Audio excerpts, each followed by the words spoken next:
is how, yeah? There's plenty of them. So within the universe, at the bottom of the universal bubble, there's like an ocean, we say. And at the bottom of that ocean, the divine energy expands himself into the bottom of the universe. And then through that, he expands himself one further time as all the souls in all the universe. Yeah? Every single atom has a soul at the centre of it. Yeah? Every single atom. And that soul, whether it's in a snail or a slug or some big amazing being, it's just they're all exactly equal, but they're all unique. Yeah, that's Brahma. That's who makes the universe. That's who weaves the DNA. Incredibly clever. Is the firstborn being in each universe. Is the oldest born being in each universe. And so it's, in a sense, God made the universe, but in another sense, his mate made it for him. Yeah?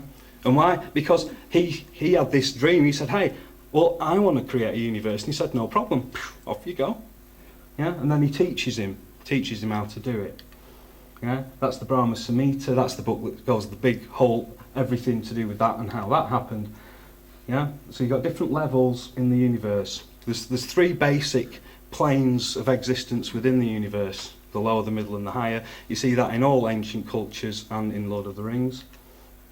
There's a side vision. Yeah? This came from NASA. So it's very, very, very good. This is our middle plane of the universe. Yeah? Each area, each concentric ring, they're a bit like vinyls of different sizes, all stacked together, if you imagine that. So they all coexist together, some are higher, some are lower, but they're all spinning around a central point. Yeah? We are somewhere within that. All of this is massive, truly massive, and there's lots of stuff that lives in it too. That's what it looks like on the side. And no, it's not a spinning ball. However, for the people that don't like this, that are still attached to the spinning ball idea, 1400 years Copernicus, great sages, also made up how the ball model can also work alongside, because they made the maths for it, and they also created the idea of gravity way, way, way before Newton did. So whether you're not happy with the idea of that we live on a flat surface or a round surface, the philosophy is still the same, because they figured that out way, way, way, way, way before everybody else did.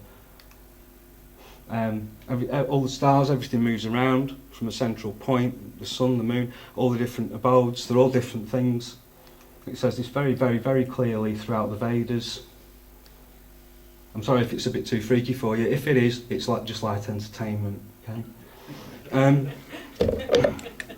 So this is our earthly plane. It's called Jambudweep. Yeah, that's what we live on. Jambudweep. It's right there. Yeah. You got North Pole type thing at the middle. Yeah, and then round the outside you see a certain blue ring that goes around the outside. Now Kali Yuga is the fourth season of the universe. The universe has 4 seasons, just like we have 4 seasons on Earth. Yeah, in the winter season, which is Kali Yuga, things freeze up. So the big blue thing around us is now a big wall of ice. And strangely enough, they called it Antarctica 10,000 years ago too. So make of that what you will. That's our Jambudweep. Yeah, same model as used on the UN flag, and that's how Vedic society existed.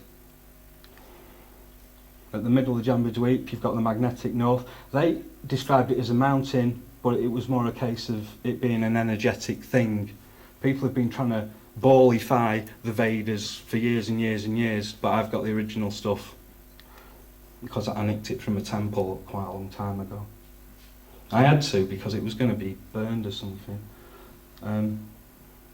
Yeah, so you can see it illustrates different models. You've got on the lower planetary systems of the universe lives a slightly lower existence, and all these amazing flashy energy beings live on the higher system. Yeah, but that's below Brahma, who sits right at the super top above the North Pole, which they call Dhruvaloka. And also they encoded this into many of their ancient buildings. We say 7 levels, like, represents the chakras, but it also represents the different planes of existence. That's why we say a plane of existence. That's one of the ways how they've managed to ballify it. It works both ways though. The maths just about kind of fit to a certain degree, and it deals with black holes as well. What are black holes? Those are the the bits, if you like an axle, say everything's spun on an axle, you'd have to have a bit at the top and the bottom that the axle stuck in, and those are your big black holes.